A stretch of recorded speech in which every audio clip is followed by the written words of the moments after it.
안녕하세요. 반투자 커뮤니티 주식비자 양성소 멘토를 맡고 있는 이빨 톡톡입니다.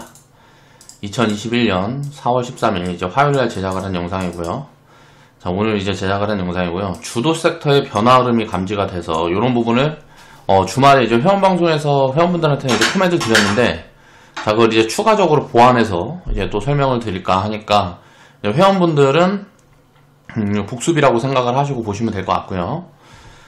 BBIG, 다음을 이을 주도 섹터는 이런 흐름들이 지금 보여주고 있어요. 그래서 그 부분에 대한 이야기를 좀 해볼까 합니다. 자, BBIG가 이제 바이오, 배터리, 바이오 배터리는 힘이 약하고요. 바이오는 이제 좀 철저히 소외가 되고 있죠. 이제 횡보장세에 들어서면서 최근에 지금 어저께 그저께 좀 강한 흐름들이 나오는데, 이거는 좀 기술적 반등 흐름이라고 보여주고요. 개인적으로 아무래도 힘이 좀 약해지고 있고, 인터넷만 강합니다.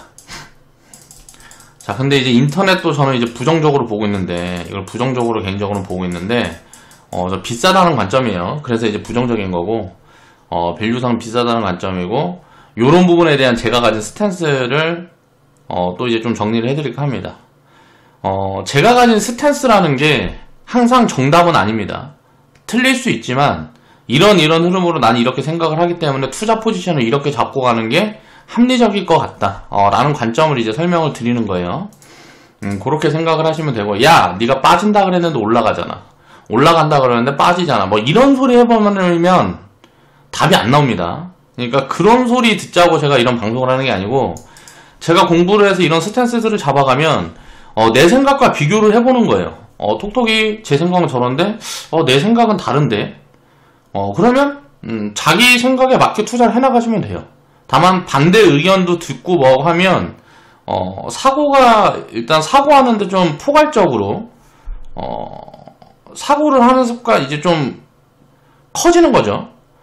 그래서 그런 부분들을 이제 생각을 하면서 이제 봐야 될 것 같습니다. 보겠습니다. 20년 한국 역사를 이제 우리가 공부를 하고 기억을 해야 된다. 이 역사라는 거는 항상 반복돼요. 반복이 되는데 모습이 달라져요. 그러니까 흐름은 같이 가는데 방향성은 같단 말이에요. 방향성은 같은데 경제 같은 경우는 특히 변화의 모습이 작용을 하면서 작용을 하거든요. 그래서 이런 부분에 대한 이해를 해야 돼요. 경제라는 거는 계속 순환을 하게 됩니다. 자, 이 구조를 먼저 이해를 해야 되고요. 자, 그 부분에 대한 이제 코멘트를 드리겠습니다. 자, IMF가 있었어요. 우리나라 한국 망했습니다. 이제 구제금융 받고 했으니까 망한 게 맞아요. 우리나라는 망했고, 다른 나라에서 자금 수혈을 받아서 이제 살아난 그런 국가예요. 그러니까 한국은 한번 망한 국가입니다. 다만 IMF 때 망할 때 이제 부도가 난 거죠. 국가 부도가 난 거죠. 그러니까 국가가 부도가 났는데 망했으니까 굉장히 저렴하게 우리나라에다 투자를 하려고 그러면 투자를 해달라. 그러면 뭔가 인센티브를 줘야 되잖아요. 그래서 그 인센티브를 받고 우리나라에 투자를 해준 고마운 사람들을 비하하는, 잘못 생각하는 사람들이 있어요. 그 돈이 없었으면 우리나라는 아직도 망해 있는 거예요. 그러니까 IMF 이후에 이런 구제금융 받고 이런 리스크를 가장 빠르게 극복한 나라 중으로 이제 전 세계에서 거의 지금 유명하죠. 이런 위기가 있었기 때문에 이렇게 단단해질 수 있었는데, 그거는 우리나라가 망했을 때 투자를 해준 투자 자금들이 있었기 때문이란 말이에요. 그 투자 자금들이 우리나라가 이제 경제가 회복하고 돈을 벌어서 나갔다고 우리나라에서 도둑질했다, 뭐 이런 식으로 이야기를 하는 뭐 이제 미디어라든가 언론 플레이들이 많은데, 그런 것들은 금융인식이 부족해서 그런 거예요. 자, 투자를 그 사람들이 해주지 않았으면, 그 해외에 있는 자본들이 우리나라에 투자를 해주지 않았으면 우리나라는 베네수엘라보다 더 심하게, 더 극심하게 가난하게 살아야 되는 거예요. 그러니까 투자자들이 꼭 존재해야 됩니다. 그러니까 우리가 이제 투자를 하면서 그런 생각들을 항상 가지고 있어야 되고, 내가 투자를 하면서 내 수익만이 아니고 국가의 긍정적인 방향으로 내 투자 자금을 활용할 수 있는 방안에 대한 것들도 생각을 하면서 우리가 투자를 해야 된다라는 거죠. 그러니까 매매를 하면 안 된다라는 거예요. 기업에 돈을 투자를 했으면 그 기업이 성장할 때까지 기다려줘서 기업의 성장의 과실을 우리는 나눠 먹는 거예요. 투자자는 그런 마인드가 기본이 돼 있어야 됩니다. 매매를 해서 기업이 돈을 버는 게 아니고 그 기업의 주권을 사고 파라고 해서 매매 차익으로 내가 수익을 내겠다. 양아치 같은 새끼들이고 양아치 같은 소리들이란 말이에요. 저도 옛날에는 몰랐으니까 그런 양아치 짓거리를 하고 다녔어요. 근데 그거는 투자가 아니에요. 그냥 투기일 뿐 그 이상도 이하도 아닙니다. 그런 걸 분명히 하고 그러니까 우리가 욕하는 그 도둑질해 갔다는 그 사람들 뭐 이제 그런 해외 자금처럼 투자를 해야 되는 거예요. 그때 이제 우리나라에 돈 있는 사람들은 우리나라에 이제 땡전 한 푼 안 넣었어요.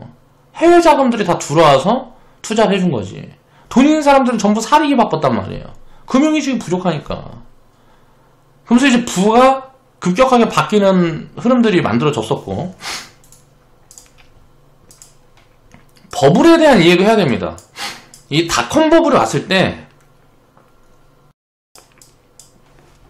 이 닷컴 버블로 인해서 수많은 피해자들이 양산이 됐지만 그런 자금들이 녹아서 지금의 삼성전자, 지금의 네이버, 지금의 무슨 그게 있는 거예요. 그 뭐야, 뭐 카카오, 우리나라에 있는 쿠팡, 이런 기업들이 나올 수 있는 토대를 만든 거란 말이에요. 이 닷컴 버블이.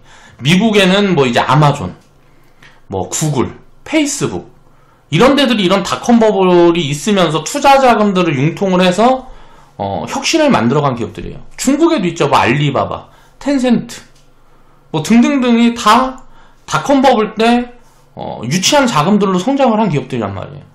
그런 기업들이 세상을 바꾸고 있잖아요.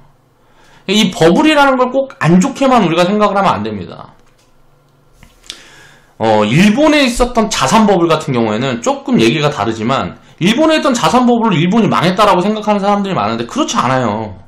자산 버블로 그 자산 버블에 이제 올라탔던 수많은 일반인들이 다친 거지, 버블에 올라타지 말라는데 올라타잖아요. 욕심에 눈이 멀어서. 그렇기 때문에 그런 버블에 올라타는 이제 우매한 것들을 하면 안 되는 거예요. 그러니까 그게 금융인식이 부족하기 때문에 투기적으로 내 심리를 다스리지 못해서 그런 상황들이 계속 반복이 된단 말이에요. 그렇지만 일본이 그렇게 이제 자산 버블 형성을 했기 때문에 지금 일본의 화폐가 세계 곳곳에 뻗어나가 있어서 많은 자산들을 소유를 하고 있단 말이에요. 일본 화폐, 일본이. 그렇다 보니까 국가적으로는 어때요? 기축통화로 인정을 받는 거예요. 해외 자산이 많이 뿌려져 있으니까. 일본 내부에 있는 사람들은 어때요? 꽁꽁 돈 싸잘머지고 있잖아요. 그때 버블에 닫힌 기업들이 있으니까 돈을 풀지를 못해. 우리나라는 그런 부분에서 또 발전 가능성들이 있는 게 뭐냐면, 과거에 닷컴 버블도 경험하고 인프라 버블도 경험을 했는데, 이때 이제 뭐 펀드 버블 같은 게 있었단 말이에요. 이런 버블 같은 것들을 경험하면서도 지금 또 어때요? 또 자금이 유입이 되잖아요. 일본 같은 경우는 일반 자금들이 유입이 안 돼요. 죽은 국가예요. 그래서 우리나라는 이런 버블의 아픔을 회복을 하고 또다시 자금이 유입이 된단 말이에요. 그러니까 이런 게 우리나라가 성장을 해나갈 수 있는 토대라고 이제 믿으면 될 것 같고요. 닷컴 버블이 있은 다음에 닷컴 버블이 붕괴되고, 자, 전쟁 이슈가 있었습니다. 이 전쟁 이슈가 있었던 게 9.1 테러, 이라크 전쟁. 이게 지금 굉장히 비슷해요. 2007년도에 4차 산업 테마가 이제 시작이 되려는 흐름이었어요. 반도체, 뭐 5G, 자율주행 뭐 등등등 해서 뭐 IT, 디스플레이, 뭐 OLED부터 해서 요런 게 이제 출발을 하려는 찰나에 미중 무역 분쟁, 일본 수출 규제, 뭐 코로나 뭐 요런 것들이 온 거예요. 그러니까 미중 무역 분쟁, 일본 수출 규제가 뭘까요? 요게 이제 버블을 한번 눌러주고, 버블이 있었던 포인트를 한번 눌러주고, 코로나가 어떻게 돼요? 투기 자금들을 말려버린 거예요. 자, 코로나가 전쟁 이슈랑 비슷하죠. 뭐 세계 2차 대전과 비슷하다, 뭐 어쩌고 저쩌고 막 언론에서도 이야기들이 많이 나왔잖아요. 실질적으로 밸류가 이 당시에 IMF 때랑 2008년도 금융위기 중간치 밸류 정도 왔어요. 2008년도보다 더 쌌어요. 그런 포지션이 왔기 때문에 빠르게 올라가는 거예요. 그만큼 저평가가 확대됐기 때문에. 이때 이제 뭐 부채 활용했던 투기 자금들은 다 털렸죠. 하락 변동성이 엄청났으니까 내 돈 갖고 있으면 버티면 되는데 내 돈이 아니고 남의 돈 갖고 하니까 안 버텨주잖아요. 그러니까 부채를 예를 들어서 내가 30%를 갖고 있어. 부채를 30% 갖고 있으면 내가 70%가 자금인데 마이너스 50% 빠지면 어떻게 돼요? 마이너스 50% 빠지면 청산 포지션이 나오는 거예요. 그래서 강제로 팔아버리는 거예요. 요 바닥에 팔아버린다고. 그래서 내 거 팔아버리고 주가는 올라가기 시작하는 거예요. 그러니까 미치고 환장하려고 그러시죠. 부채 관리가 내 돈 가지고 하는 게 아니고 부채 관리가 안 된 사람들은 요렇게 항상 깡통을 맞는 겁니다. 그런 욕심과 이기심은 절대 부자를 만들어주지 않아요. 그런 것들을 이해를 해야 되고요. 아무튼 닷컴 버블이 있은 다음에 버블이 꺼졌어요. 그 다음에 전쟁 이슈가 있은 다음에 어떻게 돼요? 자, 인프라 투자를 글로벌리 엄청나게 확대합니다. 그러면서 물가 올라가고요. 자, 금리 올라가고요. 이 흐름이 2, 3년, 3, 4년 뭐 이렇게 이어지면서 대세 상승장이 와요. 그때 건설, 금융, 철강 막 이런 것들 기본 막 3000%씩 튀었습니다. 뭐 1000%, 뭐 대형주들은 뭐 1000%, 중소형주들은 뭐 3000%씩 튀었어요. 심한 거는 막 100배씩 올라간 기업들도 있고요.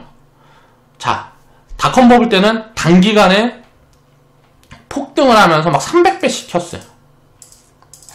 그때보다 어때요? 지금은 덜 움직이죠. 이때보다 덜 움직이는 건 왜 덜 움직일까요?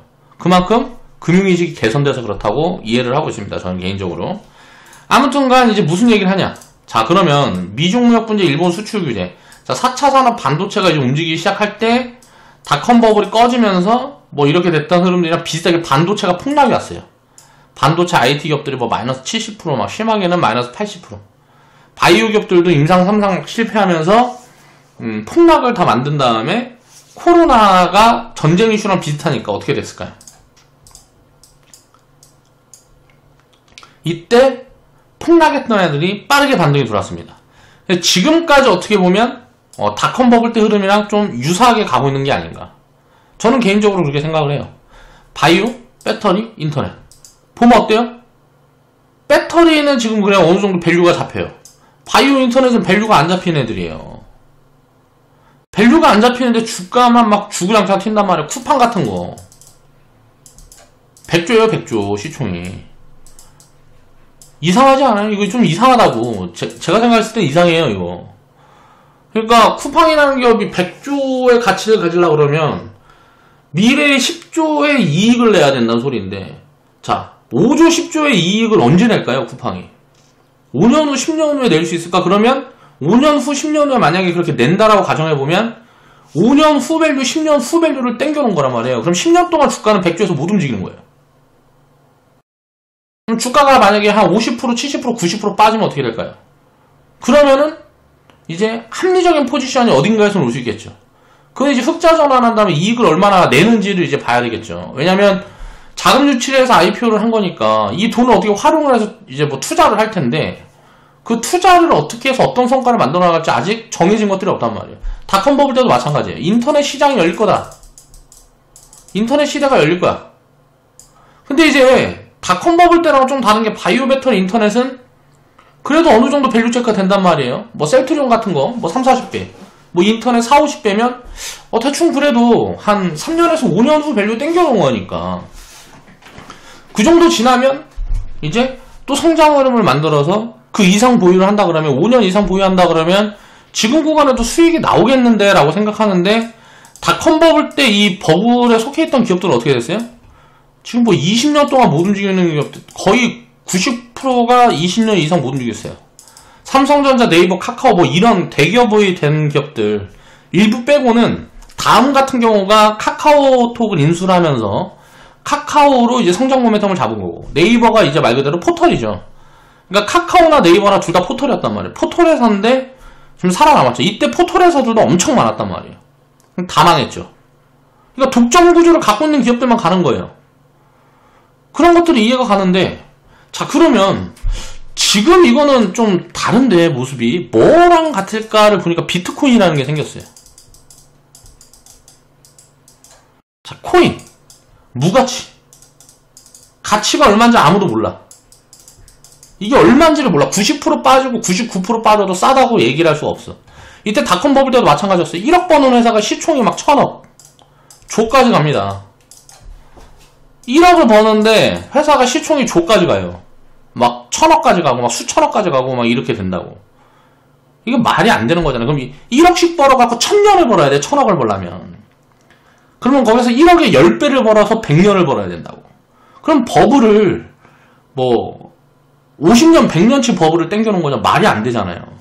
그러면 비트코인 코인이라는 게 화폐 대용수단으로 사용이 된다고 가정을 해도 이게 지금 시가총액이 애플보다 비싸다라는 거 치면 비트코인이 뭘 해갖고 애플만큼 돈을 벌 건데. 예를 들어서 페이스북의 가상화폐라든가 뭐 페이팔 이런 거라 그러면 내가 이해가 가겠어요. 예를 들어서 뭐 페이스북에 인프라가 있으니까 그게 활용을 하게 되면 엄청난 뭔가 부가가치를 창출할 수 있으니까 그건 가치가 있겠죠. 아니면 뭐 중국에 이제 위안화가 디지털 화폐로 나온다 그러면 그건 이제 중국이 담보를 해준 거니까. 페이스북에서 담보해서 만들어준 거, 중국에서 담보해서 만들어준 화폐는 통용이 될 수 있죠. 근데 비트코인이라는 거는 누가 담보를 해주는데? 그런 거는 이상하다라는 거예요. 아무리 생각을 해봐도 이상하다라는 거예요. 이런 버블이 비트코인에서 만들어지고 있는 것 같아요. 그 다음 이게 꺼진 다음에 인프라 버블이 시작이 됐는데, 그러면 지금 이제 비트코인 코인 버블이 꺼지면 어떻게 될까요? 꺼진 다음에 전쟁 이슈나 뭐가 이게 오게 되면 또 쉬어가는 거고, 이런 이슈들이 뭐가 지금 전쟁 이슈 같은 것도 한국, 북한, 그리고 대만, 중국, 무슨 뭐 대만, 그리고 한국 이머징 쪽에 지금 뭔가 이런 이슈들이 지금 많이 있죠. 중동에도 있고요. 뭐 사우디랑 뭐 또 뭐 사이 안 좋은 뭐 반군 뭐 해가지고 이란이랑 또 뭐 안 좋고, 무슨 뭐 아시아에서 보면 또 인도랑 또 중국이랑 안 좋죠. 그래갖고 지금 이게 이런 전쟁 이슈가 터지면 이머징이 타격을 가장 많이 받을 수도 있겠다. 다만 이게 만약에 타격을 주게 되면 어떻게 될까요? 회복은 가장 가파르게 진행이 되겠죠. 폭락은 가장 세게 두들겨 맞겠지만. 그래서 이런 부분에 대한 노이즈가 언젠가 나올 수 있겠는데, 이런 노이즈가 나온다 그러면 만약에 우리나라 전쟁만 아니라 그러면 우리나라 전쟁 나오면 뭐 방법이 없는 거죠. 뭐 이미 한국의 화폐 가치가 뭐 이제 썩어 있는 거기 때문에 달러 보유하고 있거나 뭐 그런 사람들 아니면 뭐 답이 없을 거고, 그럼 주식 투자를 하고 있나 말고 있나 그건 중요한 부분들이 아니고, 뭐 대만에서 뭔가 이런 무역 충돌이 이제 일어난다라거나 인도랑 중국이랑 뭔가 이렇게 한판 붙는다라거나 그런 것들이 어떤 뉘앙스가 풍겨지게 되면 요런 비슷한 흐름으로 다시 갈 수가 있겠죠. 근데 그건 이제 일어나지 않으면 어떻게 될까? 그럼 이런 조정은 없는 거예요. 그냥 가겠죠. 그래서 지금 그냥 갈지 쉬었다 갈지는 누가 한다? 하나님밖에 모른다. 그리고 뭐 빠졌다가 갈 수도 있겠죠. 이거는 하나님밖에 모른다는 거야. 다만 결론은 갈 거라는 거예요. 이 방향성을 보고 우리가 투자를 하는 거죠.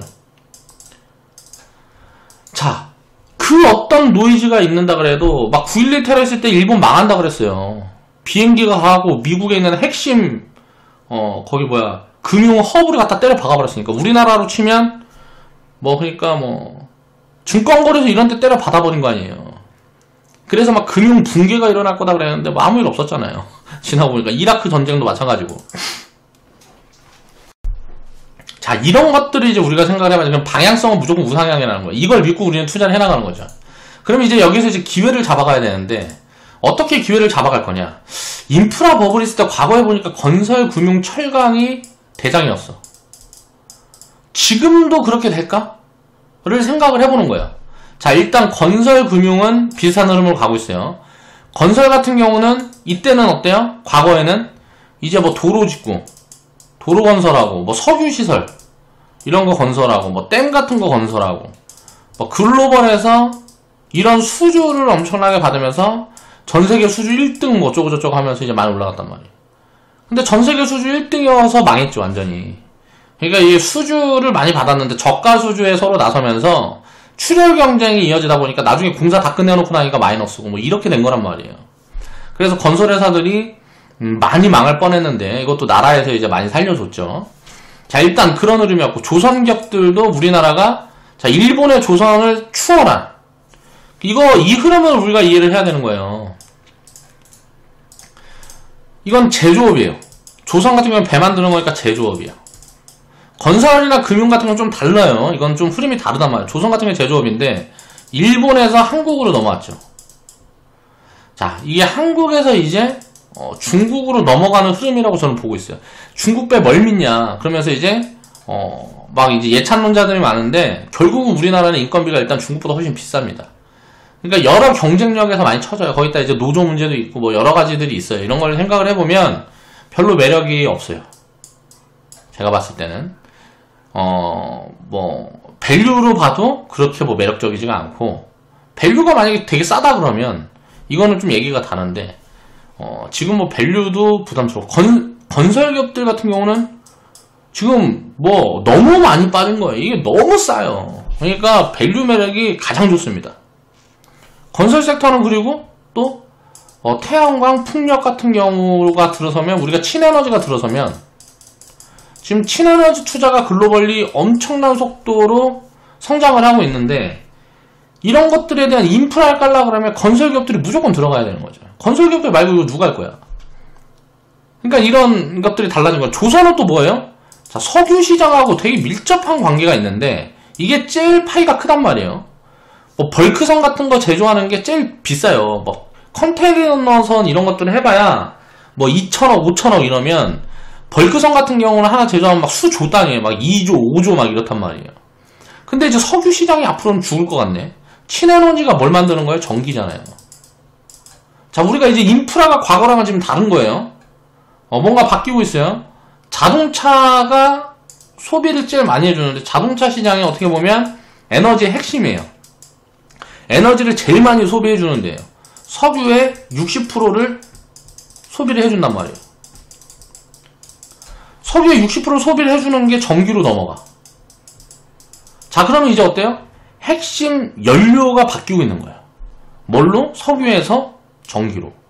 그러면 전기 관련된 시장이 굉장히 커지겠네. 그럼 그거에 친에너지는 함께 들어가는 거고, 이 전기 관련된 인프라, 이걸 핵심적으로 봐야죠. 자, 이거는 아직 숫자가 안 나옵니다. 숫자가 안 나오는데 뭐 담보된 성장이라고 저는 생각을 하고 있어요. 그래서 이쪽 포트폴리오를 지금 테마 관점으로 접근을 하고 있지만, 그 중에 남겨서 이제 수익이 나는 것들을 이제 덜어가면서 남겨서 장기적으로 끌고 가는 포지션들을 취하는 거예요. 5G고 뭐고 전부 제가 처음 추천하고 뭐고 했을 때는 다 그런 식으로의 관점으로 접근을 했던 거예요. 그래서 업황을 읽어갔던 부분들이 맞아 들어갔기 때문에 그렇게 수익을 많이 줬던 거고, 근데 인프라 이 부분들이 틀릴 수도 있지 않냐. 틀리면 어때요? 우리는 여기에다 몰빵이 아니잖아. 그러니까 상관이 없어요. 이런 기회가 보이는 곳에 투자를 하는 거예요. 건설 섹터는 싸니까. 금융 섹터는 뭐예요? 최근에 보니까 인력을 줄이고 있어요. 점포수 막 줄이고 막 하고 있잖아요. 뭔가 모바일로 바꾸고 있죠. 모바일, 뭐 인터넷 이런 걸로 바꾸고 있단 말이에요. 그러니까 이제 인력을 주는 고정비가 감소하는 거예요. 근데 어때요? 이익은 늘어나죠. 최근에도 이때도 물가 올라가고 금리 올라가고 하면서 이런 부분들이 핵심적으로 부각이 됐던 거예요. 금융섹터들이. 근데 지금 비슷한 흐름으로 가고 있죠. 근데 여기에서 이제 한 개 이제 애매한 거는, 이제 인터넷 은행들이 카카오뱅크 같은 경우 보면 점유율 잡아먹는 속도가 어마어마하단 말이에요. 카뱅 이제 또 상장을 하게 되면 아마도 우리나라 은행들 뭐 시총 다 합한 거 막 이만큼 커질 수도 있어요. 테슬라가 전 세계에 있는 자동차 회사 시총 다 합한 거만큼 됐잖아요. 그렇게 되는 것처럼 이제 카카오뱅크가 만약 돼버린다 그러면, 카카오뱅크는 그 돈을 가지고 투자를 해서 엄청난 인프라를 만들어 갈 거란 말이에요. 그러면 일반 금융기업들이 그거를 넘어설 수 있느냐? 요게 이제 애매한데, 금융기업들이 카카오뱅크에도 투자를 해놓은 기업들이 많아요. 그러니까 그런 기업들 같은 경우는 어떤 시너지를 만들어 들어갈 거라는 거죠. 그렇지 못한 기업도 카카오뱅크와 비슷한 사업 구조를 가진 그런 이제 인터넷 은행을 준비를 하고 있거나, 인터넷 은행에 뭐 이제 발을 담그고 있는 그런 플랫폼 가치를 갖고 있는 기업들이 투자를 많이 하고 있습니다. 금융기업들이 실질적으로 그렇게 많이 하고 있어요. 그래서 뭔가 혁신을 만들어 가려는 흐름들이 보인다. 조선은 지금 혁신이 없어요. 그냥 수주 장사하고 있는 거란 말이에요. 그래서 이제 매력이 애매하다고 보이는 거고, 태양광 같은 경우는 이때 당시에 유가가 막 급등하고 뭐고 하면서 막 아무튼간 이 태양광 시장의 성장률이 어마어마하게 찍혔어요. 이 당시에는. 그러다가 지금 이제 기술 개발이 되고 뭐하고 하면서 경쟁이 심해져가지고 이제 뭐 오랫동안 죽었는데 이 자리를 지금 풍력 섹터가 거의 대체하고 있는 흐름이죠. 태양광 시장도 성장을 할 겁니다. 태양광 같은 경우는 지금 이제 추정되고 있는 게 2022년에서 2025년 언젠가에 요것도 석탄보다 발전 단가가 낮아지는 이제 효율이 높아지는 이게 나올 거라고 지금 추정이 되고 있어요. 근데 그게 지금 확인은 되지 않았어요. 최근에 이제 폴리실리콘 가격들이 올라오고 뭐고 하면서 OCI 같은 기업들이 좀 올라오고 하고 있는데 아직은 이게 확인이 안 됐습니다. 다만 이제 풍력 같은 경우는 이미 이게 확인이 됐어요. 석탄 발전하는 그런 이제 에너지 자원보다 효율이 좋아요. 더 싼 가격에 생산을 할 수 있다는 거예요, 전기를. 태양광은 아직 그 구조까지 못 올라왔고 풍력은 이미 올라왔어요. 그러면 당연히 풍력 쪽이 더 핵심이다. 라고 볼 수가 있겠죠. 자, 여기에 이제 또 애매한 게 들어갑니다. 철강 같은 경우는 이게 애매한 게 뭐냐면 자, 환경 규제를 해서 벌금이 앞으로 점점점 심해져요. 자, 탄소 배출권이라고 들어봤을 거예요. 탄소를 배출하면 벌금을 내야 되는 거예요. 뭘로 벌금을 내야 되냐? 산소를 사야 돼. 그래갖고 탄소 배출권이라는 걸 돈 주고 사야 됩니다. 이제 국가에서 이걸 사가지고 보조를 해주고 했었는데 이거를 점점점 줄여요. 앞으로. 그리고 이 벌금은 한 해 한 해 지나갈수록 점점점 무겁게 되게끔 글로벌 공조가 이루어져 있어요. 그러면 마진폭이 계속 좋아지기가 애매하다. 그래서 철강 같은 경우가 탄소를 가장 많이 배출하는 산업군 중에 하나예요. 그래서 중국에서 최근에 감산 이슈 나오는 게 이제 뭐 단기적으로 호재다 그래가지고 막 주가가 많이 올라가고 했는데 밸류를 딱 찢어보면 애매합니다. 아직 그런 업사이드 흐름들이 많이 안 나오고 주가만 튀었는데 나중에 만약에 이런 이슈들이 붙으면서 이익 구조라든가 이런 게 안 좋아지는 흐름으로 가게 되면 포스코 같은 기업은 뭐 2차전지 소재라든가 여러 군데 투자를 하고 있지만 그런 투자가 지금 제대로 들어가지 않고 있는 기업들 같은 경우에는 많이 이제 망할 수도 있는 그런 산업군이라서 포트폴리오 비중을 좀 많이 설정해 가기는 애매한 포지션입니다.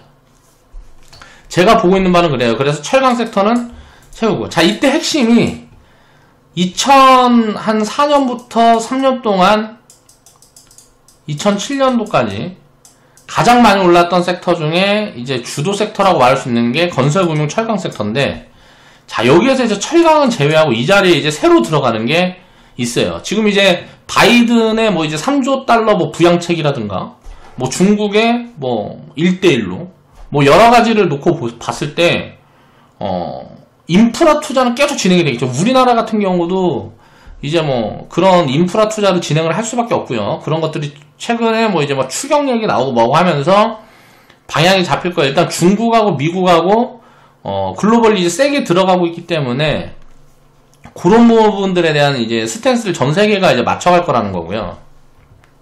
그런 걸 반영해서 지금 물가랑 지금 금리랑 미리 이제 올라가고 있다라고 우리가 생각을 하면 됩니다. 그러면 건설하고 금융까지는 똑같아. 이게 지금 시장에서 가장 쌉니다. 가장 저평가되어 있어요.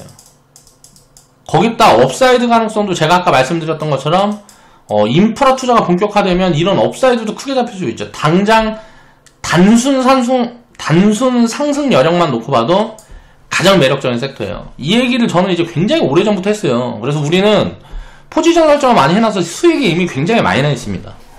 근데 뭐 이쪽은 이제 비중을 줄여갈 생각이 없어요. 더 오히려 조정이 올 때마다 비중을 더 늘려가야 될 포지션이라고 보고 있고요.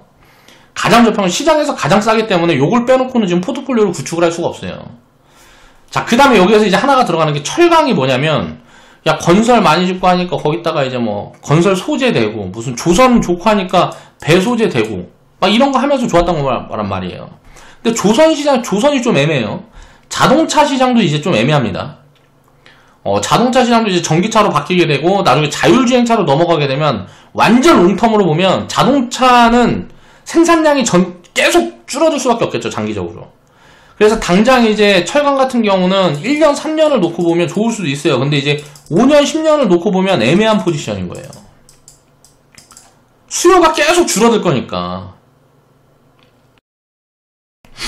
조선 같은 경우도 마찬가지고 석유 시장이 쪼그라들면 조선 같은 경우도 장기적으로 놓고 보면 수요가 줄어들 거고 자동차도 전기 쪽으로 보면 줄어들 거고 건설 같은 경우도 이제 인프라가 과거에 이제 집 짓고 뭐 이런 인프라들이 아니란 말이에요. 다른 인프라예요. 이제 에너지 인프라 뭐 이런 인프라는 좀 다른 인프라란 말이에요. 거기다 이제 기계화되고 최근에는 보면 3D 프린팅 갖고 막 집 찍어내고 하니까 지금 미국이나 유럽 같은 경우 이게 지금 상용화가 됐거든요. 그러니까 건설 생산 비용이 집을 생산 비용이 고정비가 줄어드는 거예요. 건설 섹터도 보면 뭐 3분의 1로 줄어요. 주택을 짓는데 기존에 1억이 들어가서는 3천만 원이면 지워버린다고. 자, 이게 이제 뭐 한 3년, 5년, 10년 지나가면 이게 이제 자리 잡으면 집값이 떨어져도 이익을 낼 수 있는 구조가 되는 거예요. 근데 조선 배 만드는 거는 그게 사람을 빼고 배를 만들 수가 없어요. 기계화를 할 수가 없다고. 그렇다 보니까 전체 파이는 줄어들 수밖에 없고 자동차 같은 경우도 자율주행 시장으로 넘어가게 되면 어떻게 돼요? 막 이제 공유경제에 대한 이제 서비스들이 굉장히 많아질 거라는 거죠. 그리고 유통의 혁신이 만들어지면 자동차가 이제 스스로 움직이게 되면 유통의 혁신이 만들어지면서 이거는 이제 뭐 굉장히 차를 효율적으로 사용할 수가 있는 거죠. 예를 들어서 뭐 지금은 자동차를 활용을 할 때 우리가 어디 직장을 나가면 운전을 해서 가서 또 이제 퇴근할 때 운전해서 오고 뭐 24시간 중에 1시간 쓰고 뭐 2시간 쓰고 나머지는 주차장에 세워놓는단 말이에요. 중간에 어디 나갈 때 빼면 그러면 거의 뭐 10분의 1밖에 활용을 안 하는 거예요. 24시간에서. 근데 앞으로는 내가 이제 뭐 주차해놓는 동안에는 자동으로 이제 뭐 사용을 할 수 있다라든가 이런 것들이 확대가 되면 어떻게 될까요? 자동차를 소유하려는 소유 비중은 계속 줄어들 수밖에 없다는 거죠. 그러니까 결국은 5년 후든 10년 후든 자율주행이 언젠가는 구현이 된다라고 가정을 했을 때 애매한 거죠. 그쪽 수요도 장기적으로 줄어들 수밖에 없다는 거예요. 자, 생산 수요가 줄어들 수밖에 없다는 거예요. 그럼 뭐냐? 자, 인프라 소재인데 자, 생산 수요가 줄어들 수밖에 없어. 자, 이게 뭐 철강이 이제 구조적으로 들어간 게 건설 쪽하고 뭐 조선 쪽하고 자동차 쪽입니다. 근데 조선 쪽하고 자동차 쪽은 어때요? 구조적으로 줄어들 수밖에 없어. 제가 보고 있는 쪽은 그래요. 건설 쪽 같은 경우는 모르겠어. 이건 애매해요. 이것도 이제 이쪽도 소재가 줄어들 수밖에 없다라고 생각하는 게 인구가 줄고 있잖아요. 그러면 주택도 어떻게 돼요? 장기적인 관점에서 이제 몇 년을 놓고 보면은 괜찮을 수 있지만 장기적인 관점에서는 이것도 이제 주택도 점점 이제 짓는 비율은 줄어들겠죠. 그러면 어떻게 될까? 철강 시장은 규모가 전체적으로 축소될 거라는 거예요. 자, 이거예요. 그러면 이게 뭐가 바뀌는 걸까요? 인프라 소재로 이제 철강 섹터가 많이 올라간 건데, 자, 금융 같은 경우는 서비스예요. 서비스이기 때문에 똑같단 말이에요. 고정비가 줄어들고, 건설 같은 경우는 이거 인력을 줄일 수 있는 그런 이제 인프라 풀이 갖춰지고 있어요. 철강 같은 경우는 이미 다 자동화가 돼 있단 말이에요. 뭐 인력 얼마 들어가지도 않아. 다만 전체적인 매출이 계속 줄어들 수밖에 없는 이제 쇠퇴 산업으로 가는 거라는 거죠. 금융 같은 경우는 혁신이 일어나고 있으니까 살아있을 거고, 자, 건설 같은 경우도 혁신이 일어나고 있어요. 근데 철강 쪽에서는 혁신이 일어나든 말든 어쨌든 전체 파이가 계속 쪼그라들 거라는 거예요. 자, 이거를 대체하는 게 뭐냐? 건설, 금융, 반도체. 자동차에도 이제 들어가요. 이제 집 짓는 데도 들어갑니다. 뭐 예를 들어서 뭐 자율주행차에도 어마어마하게 들어가요. 뭐 우리가 기존에 쓰고 있는 건 다 들어가고, 가전도 들어가고, 거기다가 무슨 뭐 통신장비, 우리가 이제 우주산업을 막 얘기하고 있잖아요. 우주산업에도 이제 엄청나게 들어가요. 앞으로 이제 핵심 소재는 이거예요. 인프라 핵심 소재.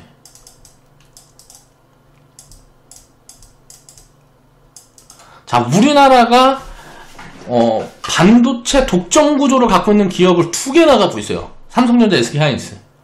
자, 글로벌에서 가장 강할 수 있는 요인입니다. 이걸 봐야 되는 거예요. 이제 핵심 소재가 건설금융 철강에서 건설금융 반도체로 이제 넘어가고 있는 흐름이 보이고, 건설금융 섹터가 지금 단순 밸류에이션 해보면 지금 가장 싸고요. 반도체가 그 다음이에요. 그래서 제가 2200개 상장되어 있는 기업들을 대충 밸류에이션을 해보면 건설금융 반도체가 지금 시장에서 가장 쌉니다. 그러니까 이렇게 가장 싸면 안 되는 거예요. 미래 이 흐름을 이제 뭐 반영을 한다 그러면 가장 지금 비싸야 되는데 바이오 배터리 인터넷이 비싸고 반도체하고 건설 금융 섹터가 가장 싸다라는 거죠. 그래서 향후 주도 섹터는 얘네들 기반으로 움직일 가능성이 굉장히 높다. 중간에 조정이 왔다 갈지 그냥 갈지 쉬었다 갈지만 모르겠고 방향성은 요쪽이다 라고 저는 개인적으로 생각을 하고 있는 거죠. 이게 이제 핵심이에요. 그 다음에 이제 인프라 투자가 어느 정도 끝나면 어떻게 될까요? 자, 소비가 시작이 되는 거예요. 인프라가 어느 정도 끝나면 소비가 이제 시작이 되는 거예요. 자, 지금 이제 소비주들이 막 움직이는 거는 단기 반등입니다. 코로나 때 뭐 이럴 때 이제 회복되고 뭐가 하는데 소외된 부분들이 있어서 단기 반등이라고 봐야 되는 거고, 뭐 식료품도 마찬가지고 전체적으로 다 마찬가지라고 저는 개인적으로 보고 있어요. 2008년도 금융위기가 있을 때 차화정이 가장 강했어요. 폭락이 있은 다음에 차화정이 가장 강했는데 이렇게 했던 이유가, 자, 2008년도 금융위기 때 자, 미국하고 유럽이 자동차 시장을 꽉 잡고 있었죠. 근데 얘네들은 어때요? 생산을 줄였단 말이에요.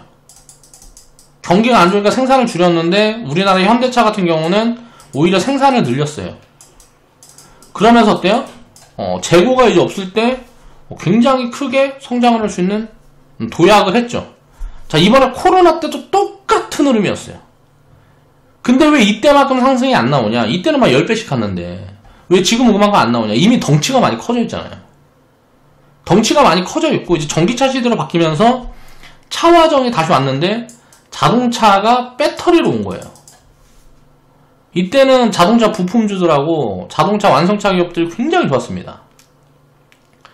근데 지금 이제 어때요? 배터리 기업들이 시장 규모가 더 커지는 거죠. 그러니까 이 변화를 이해를 해야 되는 거예요. 그래서 코로나 폭락 후에 움직일 때 자동차 기업들은 뭐 한 300%대? 뭐 요 정도 올라오는데 배터리 기업들은 굉장히 큰 폭으로 올라오는 거예요. 훨씬 더 큰 폭으로 올라오는 거죠. 자, 그래서 주도 섹터가 이제 자동차 쪽은 이어지고 있고, 자, 화학 정유 쪽은 어때요? 자, 정유는 앞으로 장기적인 관점에서는 제외시켜놓고 봐야 돼요. 정유가 이제 유통기업으로 이제 변할 텐데, 그러면서 노이즈가 앞으로 장기적으로 계속 있을 것 같아요. 자, 화학기업들은 계속 좋게 봅니다. 이거는 계속 좋게 보는데 이제 핵심 소재니까. 근데 이것도 이제 탄소 배출권. 이거에 좀 엮이긴 하는데, 생산 캐파가 계속 앞으로 줄어들 수밖에 없는 철강이랑은 좀 얘기가 달라요. 화학 같은 경우는. 계속 늘어날 수밖에 없다는 거죠. 화학 쪽에서 이제 생산을 많이 하는 게 이제 뭐 반도체. 그리고 반도체 관련된 무슨 화학 소재들. 그리고 일반 뭐 생활에 들어가는 그런 소재들 생산을 많이 하는데, 화학은 좋을 수 있다라는 거죠. 밸류도 지금 딱 해보면 싸요. 그러니까 이런 것들을 봐야 되는 거예요. 우리가 이제 가치랑 이제 연결해놓고 보면서 미래 방향성을 우리가 읽어가는 거죠. 그래서 철강 섹터는 제외. 자, 화학은 남겨두고 정유 제외. 자동차도 애매해. 지금부터는 이제 밸류가 제가 뭐 2018년도 막 이때 막 2017년도에 많이 얘기했을 때는 그때는 밸류가 굉장히 쌌을 때고 지금 밸류가 싸지가 않습니다. 그렇기 때문에 제외. 자, 건설, 금융. 자, 그 다음에 여기에다 2007년도에 보면 4차 산업의 이제 핵심으로 이제 반도체가 많이 올라왔는데 미중 무역 분쟁, 일본 수출 규제 이런 노이즈들이 작용하면서 굉장히 많이 빠졌어요. 자, 이거 기회다 해갖고 우리는 이제 비중을 많이 채웠죠. 근데 아쉬웠던 부분이 있어요. 포지션 대응에서. 최근에 보면 비중을 좀 그때 초반에 좀 100% 이상 수익 나고 뭐고 했을 때 너무 많이 줄였어요. 그래서 지금 보유 비중이 좀 작아요. 그게 좀 아쉬워요. 그래서 그 부분을 조금 이제 우리는 늘려갈 수 있는 포인트를 또 이제 기다려보고 있고요. 그 다음에 이제 뭐가 있었냐면 인프라 버블 이런 것들이 진행이 되면서 전 세계적으로 좋아진 다음에 자, 유럽에서 이제 리스크가 있었어요. 금융위기가 있었을 때 미국이 터진 거예요. 미국 주택이 터진 거예요. 미국 주택이 이제 모기지가 이제 미국 주택이 터진 게 뭔 말이냐면 주택에 들어갔던 부채가 터진 거예요.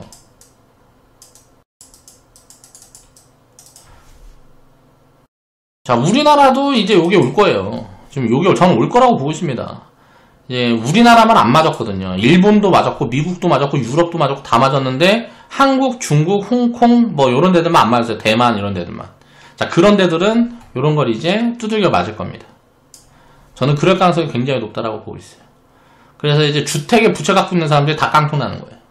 주택에 부채를 많이 갖고 있는 사람들이 싹깡통 난 거예요. 그 사람들이 대규모 노숙자가 되면서 미국에 지금 이제 뭐 12년이 지났는데도 아직까지도 사회 문제가 되고 있어요. 이때 요 부채를 많이 돈을 빌려준 데가 유럽이에요. 자, 그렇다 보니까 유럽 같은 경우는 이제 자체 성장이 잘 안 나오는 거예요. 왜냐면 복지를 너무 많이 이제 강화를 해놔서 자체 성장이 안 나오는데 투자를 해야 되는데 미국이 가장 안전하다 해서 미국에다 투자를 많이 했는데 그런 부분이 이제 터진 거죠. 그러면서 이제 그런 리스크들이 같이 만나고 뭐하고 했어요. 그래서 이제 상대적으로 우리가 제조업이 자, 선진국에서 자, 유럽, 미국, 뭐 요런 데서 중국으로 넘어갑니다. 그러니까 중국이 어떻게 되냐면 제조업을 받아가면서 돈을 많이 벌어요. 그러니까 어떻게 돼? 생활 수준이 올라가면서 소비가 늡니다. 자, 중국 소비주가 본격적으로 움직인 게 2011년부터 2013년도까지예요. 이때 무슨 화장품, 식료품, 의류 이때 막 책도 엄청 많이 나왔어요. 중국이 이제 미래다. 그러면서 버블을 엄청나게 키웠습니다. 2011년, 2014년 이때 소외가 됐거든요. 이때 소외가 됐어요. 이때 좀 소외가 됐기 때문에 2011년, 14년도에 저평가되어 있다 그래갖고 이쪽 자산은 굉장히 많이 돈이 들어갔어요. 그러면서 중국에 대한 붐이, 중국 투자 붐이 이러면서 또 닭깡통을 만들었죠. 자, 유럽 리스크가 왔는데 이때 2015년도에 브렉시트 있을 때 거의 전 세계에서 가장 많이 빠진 데가 중국이에요. 그러면서 이때 같이 올라갔던 화장품, 식료품, 의류 이런 데들이 다 버블을 만들었거든요. 음식료 섹터 버블은 대형주들은 저는 아직도 안 빠졌다고 생각하고 화장품, 식료품 쪽은 지금 비싸요. 지금 싸지가 않아요. 대형주들은. 이제 우리는 좀 이제 담아가고 있는 포지션에 중소형 기업들은 소외된 기업들은 싼데 이제 대형 기업들은 뭐 아모레퍼시픽도 마찬가지고 싼 기업들 별로 없습니다. 다만 화장품 쪽에서도 소재 만드는 기업은 싸요. 우리는 그 기업 하나만 가지고 있어요. 자, 의류 같은 경우는 이제 별로 그렇게 비싸지 않은 포지션인데 요거는 이제 장기 포지션으로 갖고 가기는 조금 애매합니다. 그래서 비중을 많이 가져가기는 어려워요. 의류 같은 경우도 좀 플랫폼화되고 이제 브랜드 가치가 생기는 기업들만 업사이드가 크게 나오고 있고 기존 이제 전체 의류 시장으로 보면 파이는 줄어들고 있는 추세예요. 그렇기 때문에 선택적 대응을 해야 되는 포지션이라고 보면 될 것 같고요. 자, 이때부터가 이제 시작이에요. 2017년도부터가 이제 이게 미래의 시작이라는 거죠. 자, 여기까지 이제 길게 이제 설명을 했는데 그러면 이제 앞으로 방향성은 뭐냐?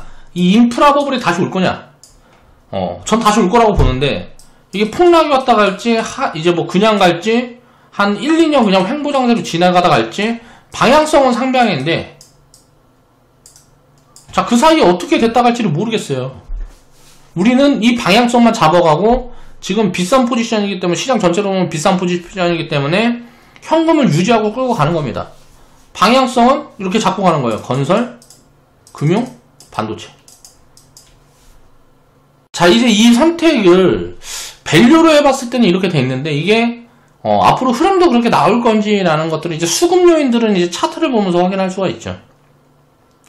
수급 요인들을 이제 데이터로 확인할 수 있는 뭐 가장 확실한 방법이 거래량 같은 부분들이기 때문에 차트로 보면 그런 것들을 보여요. 그래서 차트는 과거 지표라서 그런 걸 활용하는 거지 이 미래 지표 같은 경우는 다 창의력이란 말이에요. 그러니까 차트를 보고 뭘 맞추고 뭐하고 하려고 하면 안 되는 거예요. 그냥 차트나 뭐 이제 숫자 같은 경우는 확인하는 거다. 확인. 투자 결정을 하는데 그런 걸 이제 이용을 하는 게 아니고 나중에 이제 투자를 해놓고 그런 것들을 확인해 나가는 과정 중에 우리가 차트라든가 수급이라든가 이런 것들은 이제 뭐 참고를 하는 거죠. 방향성에 대해서 왜 이 수급이 지금은 이렇게 들어올까? 이 수급이 왜 지금은 빠지지? 그러면 지금 시장이 안 좋으니까 겁먹어서 빠지는구나. 뭐 이런 여러 가지 요인들이 있을 거란 말이에요. 지금 뭐 싼데 너무 단기적으로 너무 많이 올라가서 빠지네. 아니면 무슨 뭐 이런저런 요인들이 있단 말이에요. 그런 것들을 보면서 이제 확인해 나가는 과정이 있는 거죠. 자, 보겠습니다. 주도 섹터라는 거는 지수보다 힘이 강한 거예요. 그러면 지금 다 주도 섹터를 뭐라 그래요? 자, 바이오다. 지금 화학이다. 화학이다. 배터리다. 인터넷이다 하고 있죠. 근데 지수보다 약한데 이미 끝난 거란 말이에요. 이미. 그러니까 지수가 만약에 상방으로 가면 주가는 갈 겁니다. 지수가 하방으로 가면 제일 많이 빠질 거예요. 주도 섹터가 처음에는 천천히 빠지지만 2년, 3년, 5년을 놓고 보면 가장 많이, 가장 크게 빠지고 가장 오래 빠져요. 주도 섹터 자리를 한번 있던 자리는, 왜냐면 처음에는 왜 천천히 빠질까요? 처음에는 이렇게 빠져요. 왜 그럴까요? 이렇게 빠지거나 이렇게 쉬거나 왜 그럴까요? 이 투기 자금들이 많이 들어가거든요. 주도 섹터에 딱 들어서면 마케팅이 제대로 됩니다. 좋다고 언론에서 엄청나게 떠드니까 어때요? 돈이 많이 유입이 돼요. 야, 진짜 좋은가 보다 하면서. 그런데 이 사람들이 손실이 나게 되면 어떻게 될까요? 버티기 들어갑니다. 버티기. 기본 심리가 손절 X, 본전 심리. 가치 투자? 애초에 이런 거 생각도 안 했어. 그냥 좋다니까 산 거지. 이 기업이 돈이 얼마를 벌고 자산은 얼마를 들고 있고 성장은 이런 건 관심도 없습니다. 그냥 좋다니까 산 겁니다. 제 친구들도 다 카카오, 뭐 삼성전자 들고 있어요. 막 주식 처음 하는 애들 막 물어보면 다 카카오하고 삼성전자예요. 전 국민이 다 샀다고 보면 돼. 근데 이제 뭐 삼성전자 같은 기업이야. 길게 보면 뭐 카카오 같은 기업도 뭐 5년, 10년 보면 올라가겠죠. 그렇게까지 보유할 수 있느냐가 문제죠. 비싸게 사서. 싸게 사서는 지금 뭐 신경 쓸 필요가 없는데, 오히려 싸게 샀으면 지금 고민을 많이 하겠죠. 얼마나 팔고 갈 건가 하면서. 근데 지금 안 갖고 있으니까 지금이라도 올라타자는 거지. 그러니까 이런 것들을 봐야 이미 시장에서는 보여주고 있는 거죠. 기존 주도 섹터의 힘이 뭐가 약해지고 있어. 근데 이제 우리가 헬스케어 산업을 보면 장기적으로는 좋을 수 있는데, 이게 삼성바이오로직스 같은 경우는 지금 얼마인지를 모르겠어요. 이게 뭐 사공장 짓고 뭐하고 하면 그게 이제 풀개파 차고 하면 밸류에이션이 아예 체크가 안 됩니다. 그러니까 이런 기업들은 애매한 거예요. 지금 보기에는.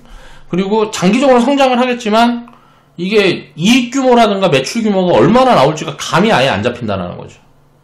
그런 것들을 추정해 볼 수 있는 데이터가 나올 때까지는 보수적으로 대응을 하는 게 맞다라고 보고 있고요. LG화학 같은 경우는 밸류가 지금 사실 진짜 많이 비싸다라고는 조금 애매하긴 한데, 일단 배터리 쪽은 2년, 3년 후 밸류는 무조건 땡겨놨어요. 2, 3년 수를 봤을 때 한 20, 30배 정도 되거든요.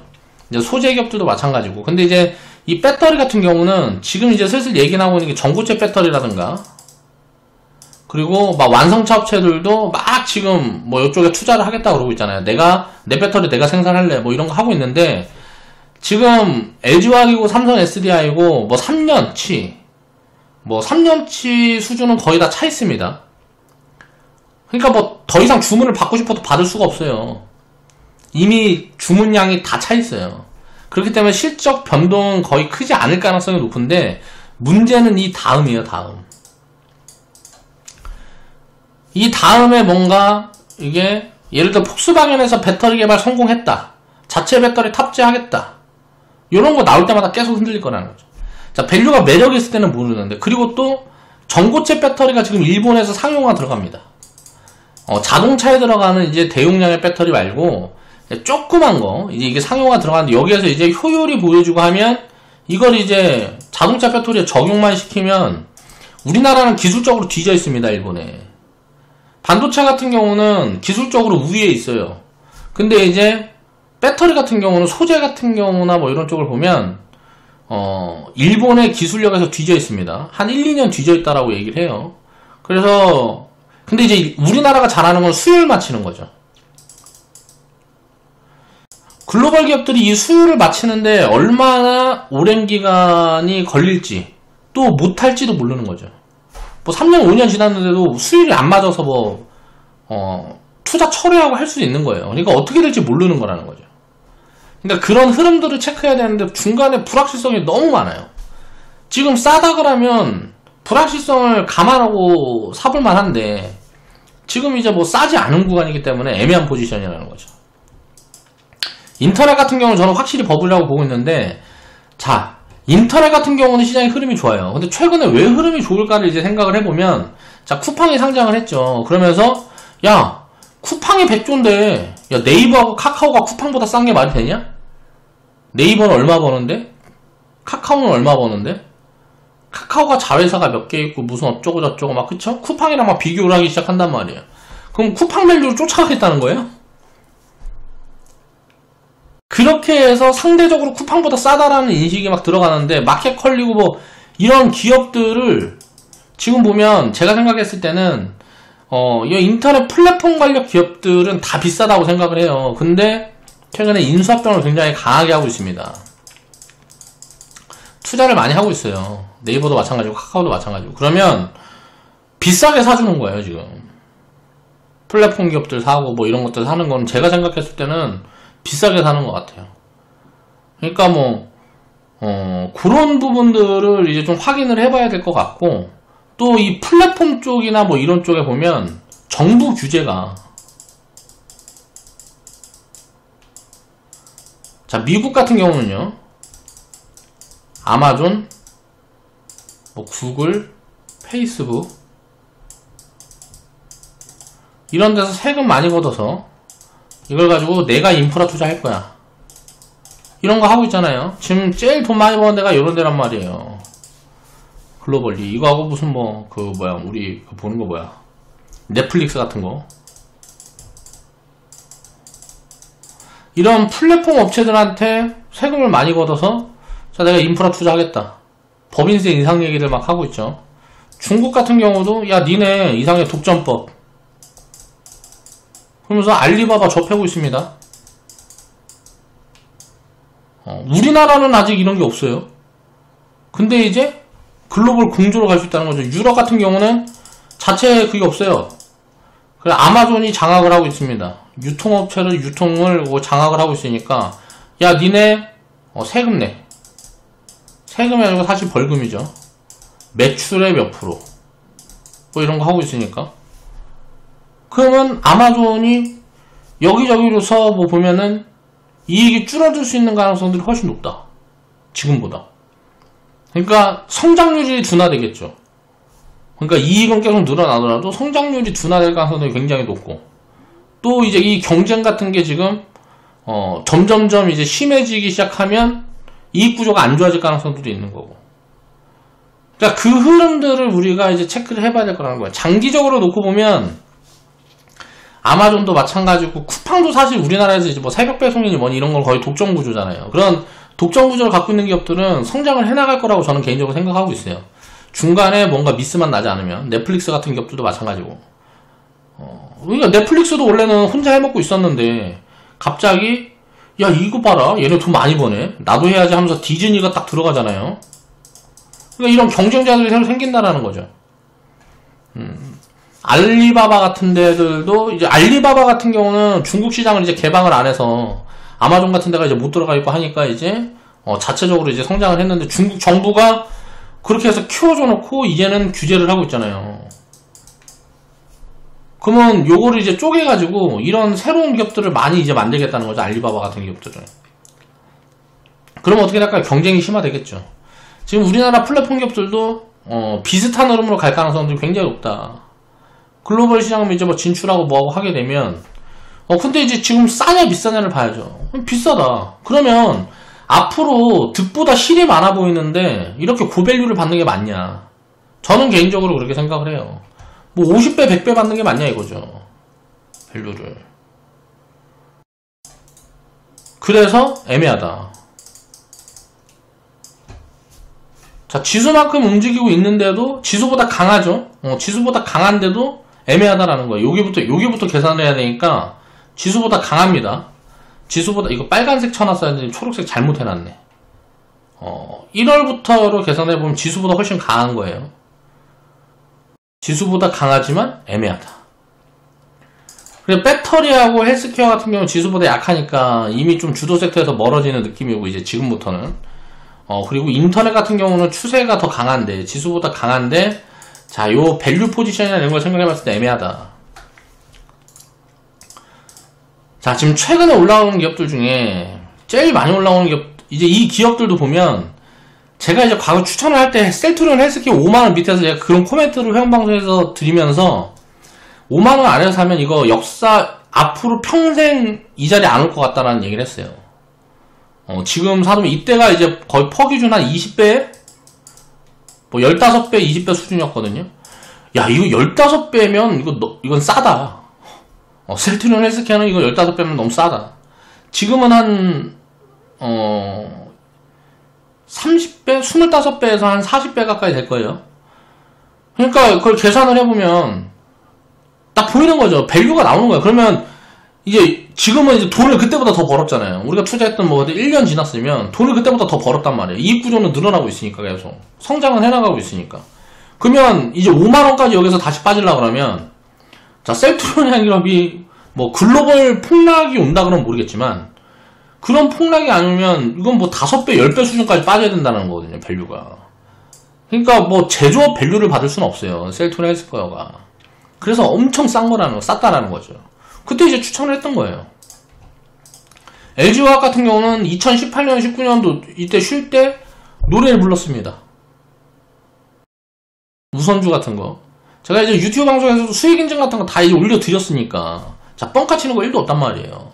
자, 회원분들은 다 알죠. 그리고 카카오 같은 경우도 7만원, 10만원대 이제 막 얘기했다가 27만원인가 넘어가는 거부터 이건 버블 같다. 여기서부터는 가진 자의 영역이다라는 얘기를 했어요. 자, 지금 주가는 이제 56만원이 넘어가고 있는데, 자, 7만원에 샀으면 거의 수익률이 몇 프로야? 거의 한 700% 정도 되네요. 자, 이런 대형 기업이 수익률이 이렇게 나온다고. 그때 당시 7만원 때 제가 얘기할 때도 이거 뭐 한 3년, 5년 지나면 주가 위치가 3, 40만원 가 있을 수도 있다 라는 코멘트를 드렸어요. 실질적으로 진짜 올지는 몰랐죠. 그러니까 미래는 이거예요. 이런 방향성을 보고 투자하는 거. 그러면 7만원, 10만원대 사서 가지고 있는 사람들은 팔 이유가 있어요, 없어요? 없죠. 나눠 팔고 나머지는 갖고 가는 거죠. 그러니까 다 내리면 안 된단 말이에요. 왜? 못 사니까. 이거 지금 사기 애매하잖아요, 이거. 이게 100만원이 갈지 200만원이 갈지 어떻게 알아. 다만 밑으로 빠지면 한 50%, 70% 빠져도 이상하지 않다. 셀트리온 여기 5만원 아래때 밸류까지 만약에 카카오가 내려올라 그러면 그거 계산해보면 지금 몇 배, 지금 얼마냐.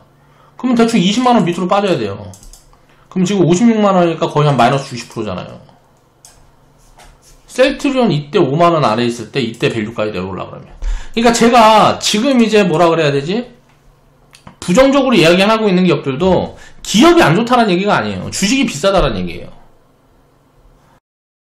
과거에 이때는 비싸지 않다라는 개념으로 이제 설명을 드렸었던 거고, 추천을 드리고 할 때는. 카카오라든가 이런 기업들은 이때는 밸류 체크가 안 됐습니다. 지금은 이제 밸류 체크가 어느 정도 되는데 이때는 밸류 체크가 잘 안 됐어요. 사람들 관심이 없을 때 사서 기다리는 겁니다. 그래서 이렇게 사람들 관심이 많아졌을 때 덜어놓고 가는 거예요. 자, 공포에 사서 욕심에 덜어야 된다. 욕심에 팔아야 된다는 말을 안 쓰고 덜어야 된다는 말을 쓴 거는 끝까지 먹어보는 거죠. 그럼 끝은 언제 할 수 있을까요? 끝은 한 마이너스 50%, 마이너스 70% 정도 폭락이 나오면 한 사이클 끝났구나 라고 생각해 볼 수 있단 말이에요. 마이너스 10%, 마이너스 30% 조정은 언제든지 이제 나왔다 가고 하는 거라서 이거는 끝난 게 아니에요. 몰라요. 그러니까 마이너스 50%, 마이너스 70% 빠져봐야 그때 그게 끝이었구나. 그럼 끝까지 먹자는 소리는 뭔 말이에요? 폭락 두들겨 맞아야 된다라는 거죠. 나눠 팔면서 폭락 구간까지 보유하는 거예요. 그럼 폭락이 왔을 때는 이걸 더 살까를 고민을 해보는 거죠. 이제 좀 더 살 시점이 왔나? 주식 투자를 해서 싸게 사서 비싸게 파는 게 제일 좋은 거죠.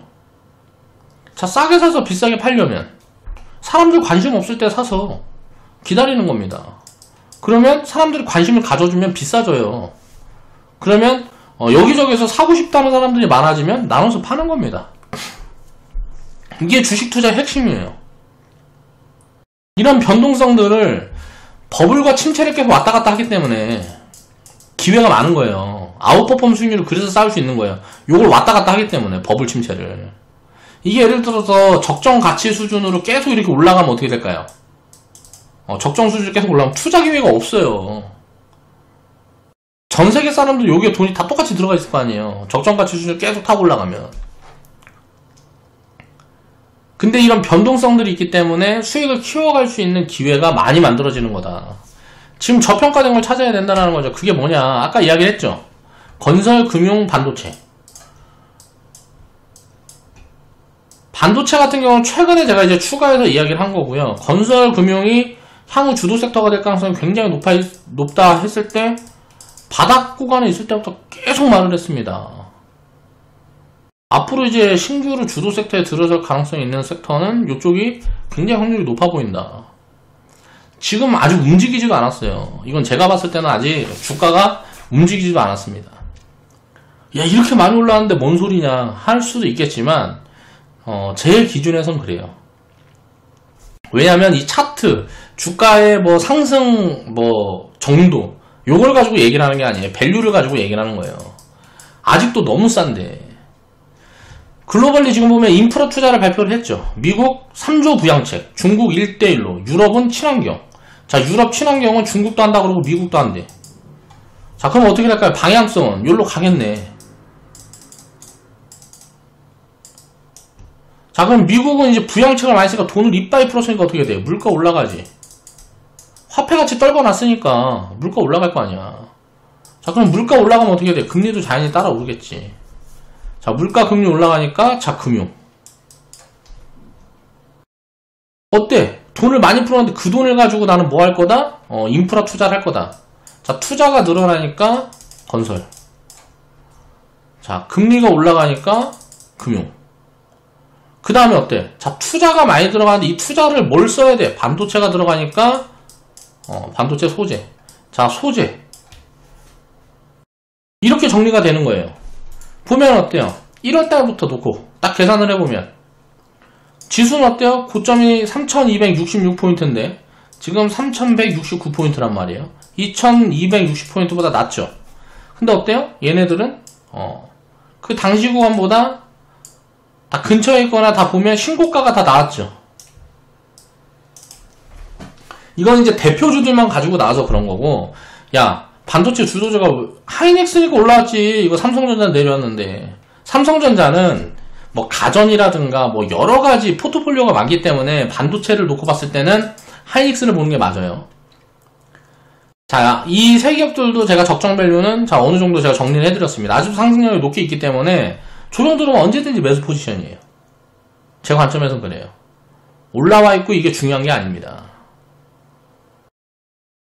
요거는 야, 빠져있는데 이제 좀 반등 나올 거니까 사야 되냐? 아니라는 거죠. 밸류로 봤을 때 비싼데 얘는 밸류로 봤을 때 땡큐고, 더 많이 올라와 있어도 얘는 밸류로 봤을 때 땡큐고.